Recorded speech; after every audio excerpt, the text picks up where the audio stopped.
శారదమ్మకు తన కోడలు వనజ చేసే వంటలంటే చాలా ఇష్టం. వనజ భర్త రమేష్ కూడా తన భార్య చేసే వంటల్ని కొసరి కొసరి వడ్డించుకొని తింటూ ఉంటాడు. ఓ రోజు శారదమ్మ, ఒరేయ్ బాబూ, ఈరోజు నాకేదైనా రుచిగా తిందామనుందిరా. నా కోడలు పిల్ల చేసే ప్రతి వంట చాలా బావుంటుంది. ఈరోజు కొత్తగా ఏదైనా తినాలి, అదే ఆలోచిస్తున్నాను. ఆహా, అత్తకోడళ్ళు సరిపోయారు. వంటలతో ఓ ఆట ఆడుకుంటున్నారు కదా. అయినా అన్ని రుచి చూసేశావు కదా, ఇంకా కొత్తగా తినాలని ఎందుకనిపిస్తుందమ్మా? పోనీ ఈ పూటకు మాంసం ఏమన్నా తీసుకురమ్మంటావా? శివ శివ, కార్తీక మాసం కదా, మాంసం అస్సలు ముట్టనని నీకు తెలుసు కదరా బడుద్దాయి. అయ్యో, మర్చిపోయానమ్మా. సరే, ఇంతకీ నీకేం తినాలనిపిస్తుంది చెప్పు. అదే తెలియటం లేదురా. సరిపోయిందమ్మా, నువ్వు రాను రాను బాగా చాదస్తం చేస్తున్నావు. అలా శారదమ్మ రమేష్ మాట్లాడుకుంటూ ఉండగా అక్కడికి వనజ వస్తుంది. ఏంటి తల్లి కొడుకులేదో సీరియస్గా మాట్లాడుకుంటున్నారు? ఏం ఆలోచిస్తున్నారత్తయ్యా? మరేం లేదు వనజ, అమ్మకి రోజు కొత్తగా రుచిగా ఏదైనా తినాలనిపిస్తుందంట. కానీ ఏం తినాలో మాత్రం అర్థం కావటం లేదంట. అదే ఆలోచిస్తుంది. అదేనమ్మా అర్థం కావట్లేదు, కానీ రుచిగా ఏదైనా తినాలనిపిస్తోంది. అయితే ఆ విషయం నాకు వదిలేయండి అత్తయ్యా. మీరలా కూర్చోండి, నేనొక కొత్త వంటకం చేసి తీసుకొస్తాను అంటూ వనజ వంటగదిలోకెళ్ళింది. వనజ అలా వెళ్లిన ఓ 10 నిమిషాలకు ఆ ఇల్లంతా ఘుమఘుమలు. శారదమ్మ ఆ వాసనకి పొంగిపోతుంది. ఆహా, కోడలేదో కొత్తగా చేస్తోంది, ఈరోజు పట్టు పట్టాల్సిందే. అయితే బీరువాలో చాలా పట్టు చీరలున్నాయి, వెళ్ళి ఆ పట్టుల్ని పట్టుకో. నువ్వాగరా వెదవా. ఇంతలో అక్కడికి వేడివేడి రోటీలతో పాటు మంచి కూర చేసి తీసుకొస్తుంది వనజ. వాటిని చూసిన శారదమ్మ అస్సలాగలేకపోతుంది. మెల్లగా రోటీలను కూరలో ముంచి తింటూ రుచిని ఆస్వాదిస్తూ ఉంది. రమేష్ కూడా చెయ్యి కలుపుతాడు. ఇద్దరూ కడుపు నిండా తృప్తిగా తింటారు. వాళ్ళని చూసి సిగ్గుతో మురిసిపోతుంది వనజ. అమ్మాయి వనజ, ఇంత రుచిగా చేస్తావనుకోలేదమ్మా. స్వర్గంలా అనిపిస్తుంది. ఎంత బాగా వండావో. ఆ రోటీలు నోట్లో వేసుకోగానే అలా కరిగిపోతున్నాయి. కూరలో రోటీలు ముంచుకొని తింటూ ఉంటే ఆదిరిపోయిందమ్మా. అయితే నువ్వు కూడా ఆ కూరలో మునిగి స్నానం చేసేయమ్మా, ఇంకా బావుంటుంది. ఆపరా నువ్వు, ముందా మిగిలిన రోటీలు తిను, లేకుంటే నేను తినేస్తాను. అంత పని చెయ్యమా కమ్మోయి అంటూ రమేష్ తినే పనిలో పడ్డాడు. వాళ్ళని చూస్తూ వనజ ఆనందంగా నవ్వుకుంటుంది. ఇక ఆ తరువాత రమేష్ తయారై ఉద్యోగానికి వెళ్ళిపోతాడు. అమ్మాయి వనజ, ఈ మధ్య ఎందుకో వీడు చాలా ఇబ్బందిగా ఉంటున్నాడమ్మా. మన మధ్య సరదాగానే ఉన్నా కూడా లోపల ఏదో బాధపడుతున్నట్టు నాకు అనిపిస్తుంది. నీకు అలాగే ఉందా? అయ్యో, నేనంతగా గమనించలేదత్తయ్యా. నాకెప్పుడూ ఆయనలా కనిపించలేదే. అదేనమ్మా తల్లికి భార్యకి ఉన్న తేడా. నువ్వు రేపొక బిడ్డని కంటావు కదా, అప్పుడు తెలుస్తుంది కన్నపేగు బంధం. బిడ్డకి ఆకలైనా బాధైనా కన్నీళ్లైనా ఆనందమైనా తల్లికలా తెలిసిపోతాయంతే. కొన్నిసార్లు నేను ఆయనలో ఒక విషయం గమనించానత్తయ్యా. నవ్వుతున్నారు గాని మనస్ఫూర్తిగా నవ్వట్లేదు. అయితే ఒక పని చెయ్యమ్మా, రాత్రికి వాణ్ణడిగి విషయం ఏంటో కనుక్కో. అలాగే అత్తయ్యా. అలా అత్త కోడళ్ళిద్దరూ మాట్లాడుకున్నారు. ఇక రాత్రికి ఇంటికొస్తాడు రమేష్. కాస్త అలసటగానే ఉన్నా అమ్మ భార్య ముందు మాత్రం నవ్వుతున్నట్టు మొహం పెట్టుకుంటాడు. భోజనం చేశాక రమేష్ సమస్యను మెల్లగా అడుగుతుంది వనజ. ఏవండి, ఈ మధ్య ఎందుకనో మీరు చాలా బాధగా ఉంటున్నారు. నేను గమనించానులేండి. ఇంతకీ విషయమేంటి? నాతో చెప్పుకోవచ్చు కదా. మీ మనసులో భారం కాస్తైనా తగ్గుతుంది. నాకు చెప్పుకోనంత బాధగా ఉందా? ఇంతకీ విషయం ఏంటండి? అబ్బబ్బా, ఎందుకు వనజ అలా అడుగుతావు? ఆఫీస్లో పనెక్కువగా ఉంటుంది, బాగా అలసిపోతున్నానంతే. కాకపోతే ఒత్తిడి అనేది ఉంటుంది కదా, అందుకే నాకు ఈ ఉద్యోగం అస్సలు చేయబుద్ధి కావట్లేదు. ఆ విషయం మీతో చెప్పలేను. సంపాదించకుంటే ఇల్లు గడవదు. నా వల్ల మీరిద్దరూ ఇబ్బంది పడతారు. అందుకే చచ్చినట్టు ఉద్యోగం చేస్తున్నా. ఇక ఈ విషయం ఇంతటితో వదిలేయి. అమ్మకి మాత్రం అస్సలు చెప్పకు. నాకు బాగా నిద్రొస్తుంది. నిద్రలోకి జారుకుంటాడు రమేష్. వనజ మాత్రం తన భర్త గురించి ఆ రాత్రి ఆలోచిస్తూ ఉంటుంది. మరుసటి రోజు రమేష్ ఆఫీస్కి వెళ్ళాక తన అత్త శారదమ్మకు అసలు విషయం చెప్తుంది. శారదమ్మ కూడా చాలా బాధపడుతుంది. నిజంగా వాడిలా బాధపడుతున్నాడని మనకు తెలీదు కదమ్మా.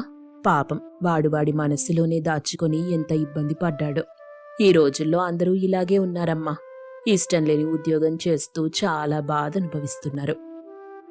అత్తయ్య, రాత్రంతా నేనొక విషయం గురించి ఆలోచించాను. మీరు ఒప్పుకుంటే మనం ఒక పని చెయ్యొచ్చు అత్తయ్యా. ఏంటమ్మా అది? ఆయన చాలా ఇబ్బంది పడుతూ ఉద్యోగం చేస్తున్నారు. అందుకే నేను కూడా నా వంతుగా ఏదైనా చేద్దామనుకుంటున్నాను. ఇంతకీ ఏం చేద్దామనుకుంటున్నావమ్మా? నేను మన ఇంటి నుండే వంటలు చేసి అమ్ముదామనుకుంటున్నాను. ఎలాగూ నా వంటలు బాగానే ఉంటాయి. వాటి ద్వారా వచ్చిన డబ్బులు కొంతైనా మనకు ఉపయోగపడతాయి కదా. ఆహా, మంచి నిర్ణయం తీసుకున్నావు. రేపటి నుండే ఆ పని మొదలెడదాం. నేను కూడా నీకు సాయంగా ఉంటాను. అలా వనజ, శారదమ్మలు ఇంట్లోనే వంటలు చేసి అమ్ముదామనుకుంటారు. మరుసటి రోజు నుండి తమ వ్యాపారాన్ని ప్రారంభిస్తారు. మొదటి రోజు వనజ చాలా వంటలు చేస్తుంది. కానీ తినడానికి ఎవరూ అంతగా ఆసక్తి చూపించరు.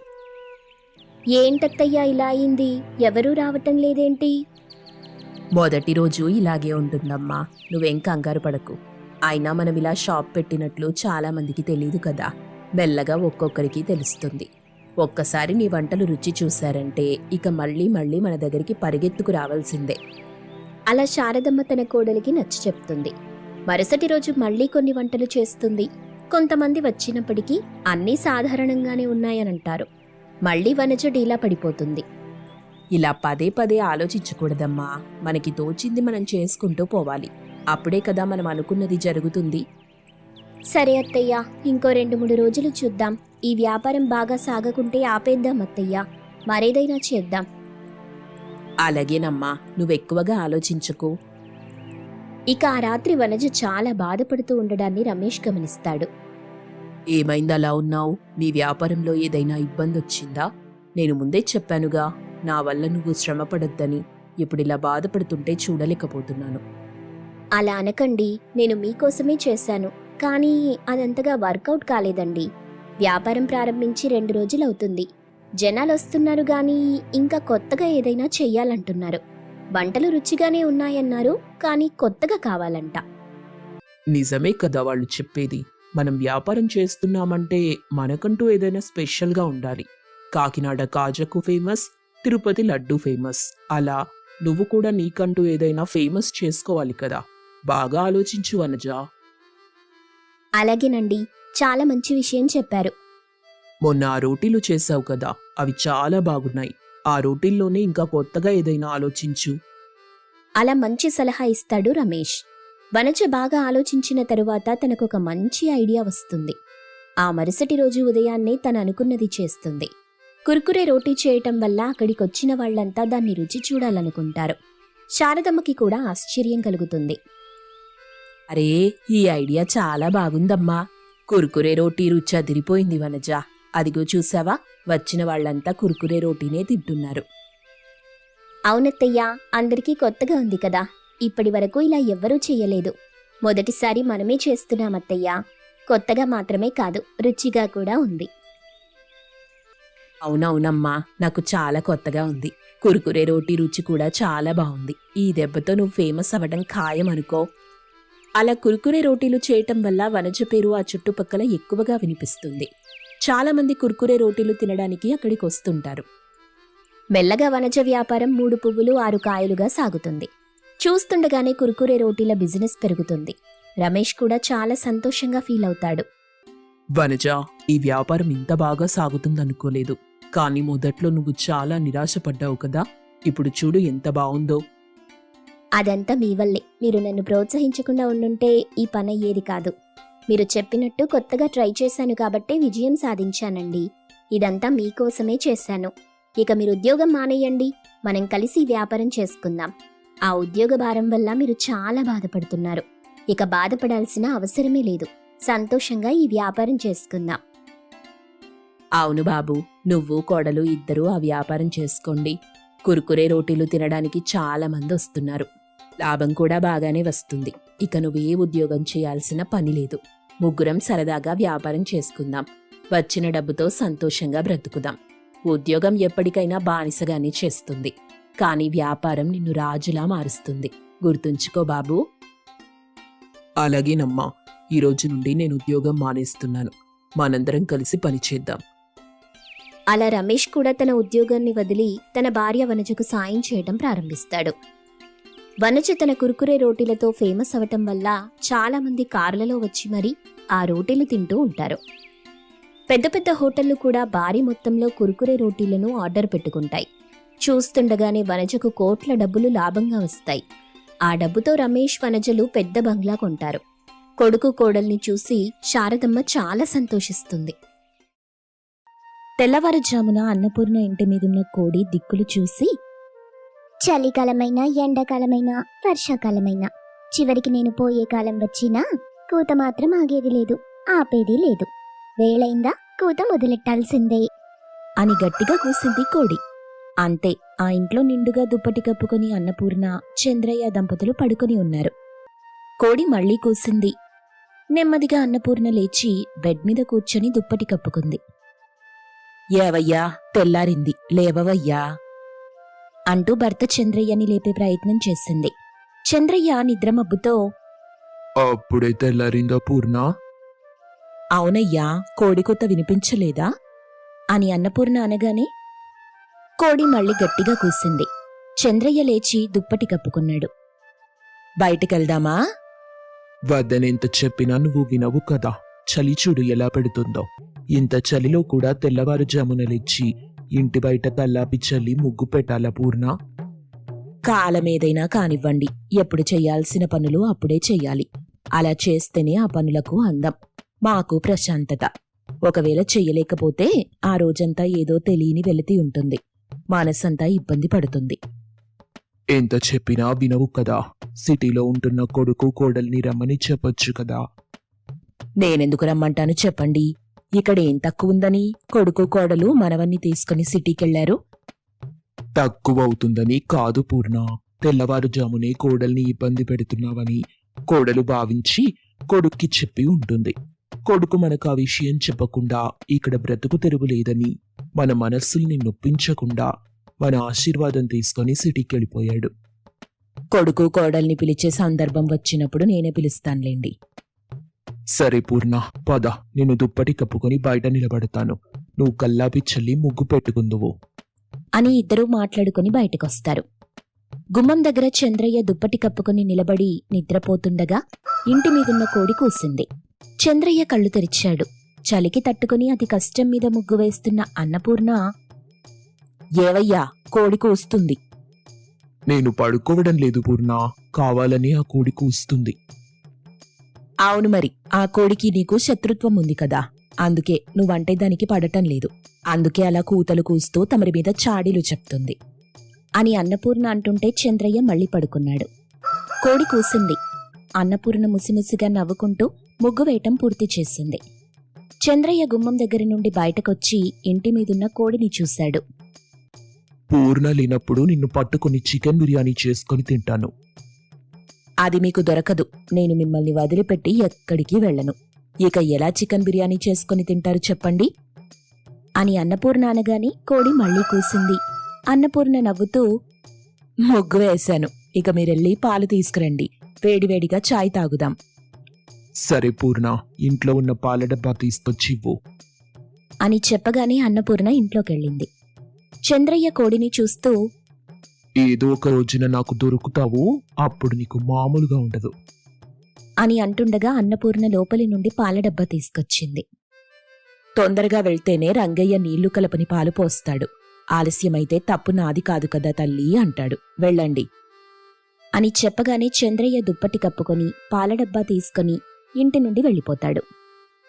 అన్నపూర్ణ వంటగదిలోకి వెళ్తుంది. పూర్తిగా తెల్లారింది. ఉదయం 6:30 గంటల సమయం. సిటీలోని కమలానగర్లో అద్దెకుంటున్న కిషోర్ రెడీ అయి తను చేసే సెక్యూరిటీ గార్డ్ జాబ్కి వెళ్లాలనుకున్నాడు. మీనాక్షి, బాక్స్ కట్టేశావా అని అంటుండగానే మీనాక్షి బాక్స్ పెట్టిన బ్యాగ్ తీసుకొచ్చింది. నాకిప్పుడు అనిపిస్తుంది, ఇక్కడ 4 గంటలకు లేచే బదులు ఊళ్ళో కోడికూతకి లేచి పనులు చేసుకుంటే బావుండేదని. అప్పుడు మనం అత్తయ్య వాళ్లతో కలిసిమెలిసి ఉండేవాళ్లం. ఇప్పుడెన్ననుకుంటే ఏంటి లాభం? నేను డ్యూటీకి వెళ్తున్నాను. అలా కాదండి, నేను చెప్పేదొకసారి వినండి. మీనా, ఇప్పుడు టైం లేదు. ఏమైనా ఉంటే రాత్రి 8ంటికి వస్తాను కదా, అప్పుడు మాట్లాడుకుందాం అని భర్త కిషోర్ చెప్పగానే మీనాక్షి బాధగా ముఖం పెట్టి, సరే జాగ్రత్తగా వెళ్ళండి అలా బాధగా పంపిస్తే ఎలా చెప్పు మీనా? రోజురోజుకు నీలో నువ్వు మాయమైపోతున్నావు. ఏమైంది? నిజం చెప్తున్నానండి, నాకిక్కడ ఉండబుద్ధి కావట్లేదు. మనం ఊరికి పోదాం. దాదాపుగా మనం ఇక్కడికొచ్చి ఏడాది కావస్తుంది. 1 నెల రోజులు పనిలేక ఇబ్బంది పడ్డాం. ఎప్పుడైతే మీకు సెక్యూరిటీ పని దొరికిందో అప్పటి నుండి మనసుకు ప్రశాంతత లేదు.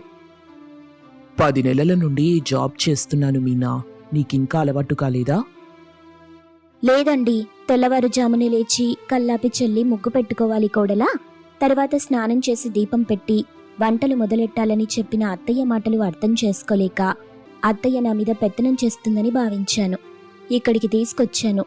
ఇక్కడ ఏకంగా తెల్లవారుజామునే వంటలు చేస్తున్నాను. ఇదే పని ఊళ్ళో ఉన్నప్పుడు అత్తయ్య చెప్పినప్పుడు చేస్తే ఎంత బాగుండేది. బాధపడకు మీనా. ఈ 4 రోజులు వెళ్తే జీతం డబ్బులొస్తాయి. అందరికీ డబ్బిచ్చేసి మన ఊరికి వెళ్ళిపోదాం. నువ్విలా బాధపడుతూ ఉండటం నేను చూడలేను. కొడుకు పడుకున్నాడు కదా, స్కూల్ టైం కాగానే జాగ్రత్తగా పంపించు. అలాగేనండి, మీరు జాగ్రత్తగా వెళ్ళండి అని చెప్పగానే కిషోర్ వెళ్ళిపోతాడు. మీనాక్షి తనలో తాను, నన్ను మన్నించండి అత్తయ్యా, నేను మిమ్మల్ని అర్థం చేసుకుంటే బాగుండేది కానీ అని కన్నీళ్లు పెట్టుకుంటూ కిచెన్లోకి వెళ్ళింది. సమయం అలా గడిచిపోతూ ఉంటుంది. అన్నపూర్ణ, చంద్రయ్య పొలంలో పనులు చేసుకుంటూ, పూర్ణ, నాకు తెలుసండి తమరు నాతో ఏం చెప్పాలనుకుంటున్నారు. కొడుకు, కోడలు, మనవడు, మనవరాలితో సుబ్బయ్య కుటుంబం చాలా సంతోషంగా ఉంది, సందడిగా ఉంది పూర్ణ. మన కొడుకు, కోడలు, మనవడు మన ఇంట్లో ఉంటే కూడా బాగుండేది అనే కదా, అంతేనా? నిజం చెప్పనా పూర్ణ? నీలాగా భర్త మనసును అర్థం చేసుకున్న భార్యని నేనెక్కడా చూడలేదు. నిన్ను భార్యగా పొందటం నా అదృష్టం అని చెప్పగానే ఆ పొలం గట్టున ఉన్న రాయిపై నిలబడి దిక్కులు చూస్తున్న కోడి గట్టిగా ఒక కూత కూసింది. అంతే, చంద్రయ్య ఉలిక్కిపడి లేచి కోడిని చూశాడు. అన్నపూర్ణ ముసిముసిగా నవ్వుకుంది. పూర్ణ, ఎవరైనా కుక్కని గాని కుందేలుని గాని పెంచుకుంటారు. నువ్వు మాత్రం ఈ కోడిని పెంచుకుంటున్నావు. ఏదో ఒక రోజు నా చేతిలో దీనికి ఉంటుంది. అంటే ఇందాక చెప్పిన మాట అబద్ధం అన్నమాట కాదు కాదు పూర్ణ, నిజమే చెప్పా అని మాట్లాడుకుంటూ పొలం పనులు చేసుకుంటూ ఉంటారు. అలా 1 వారం రోజులు గడిచాయి. కిషోర్, మీనాక్షి, మనవడు రాజ్ ఊరికొచ్చారు. నన్ను మన్నించండి అత్తయ్యా, ఇక నుండి మీతోనే ఊళ్ళోనే ఉంటాం. అవునా? తాతయ్య, మనం ఆడుకుందాం అని చెప్పగానే అన్నపూర్ణ దంపతులు చాలా సంతోషించారు. మరుసటి రోజున కోడలు మీనాక్షి తెల్లవారుజామునే లేచి కల్లాపి చల్లి ముగ్గు పెట్టింది. దుప్పటి కప్పుకొని కట్టెల పొయ్యి దగ్గర కూర్చుని వంటలు చేస్తుంది. దాదాపు ఉదయం 6 గంటల వరకే వంటలు రెడీ చేసి వెచ్చదనం కోసం పొయ్యి దగ్గర కూర్చుంది. 7 గంటలకు నిద్రలేచిన అన్నపూర్ణ ఇంటి ముందు కల్లాపి ముగ్గు చూసి మురిసిపోయింది. కోడలిలో చాలా మార్పొచ్చింది అని అనుకుంటూ పొయ్యి దగ్గరికి వచ్చింది. పొయ్యి దగ్గర ఉన్న వంట గిన్నెలలో అన్నం తింటున్న వ్యక్తిని చూసి కొంచెం ఆశ్చర్యంగా, కోడలా, అప్పుడే వంటలు కూడా పూర్తి చేసేసావా? అవునత్తయ్యా. మరి ఇతనెవరు? తెల్లారుజాముని అన్నం పెట్టావు, దొంగోడిలా ఉన్నాడు. దొంగోడిలా కాదత్తయ్యా, దొంగోడే. ఇతనొక దొంగ.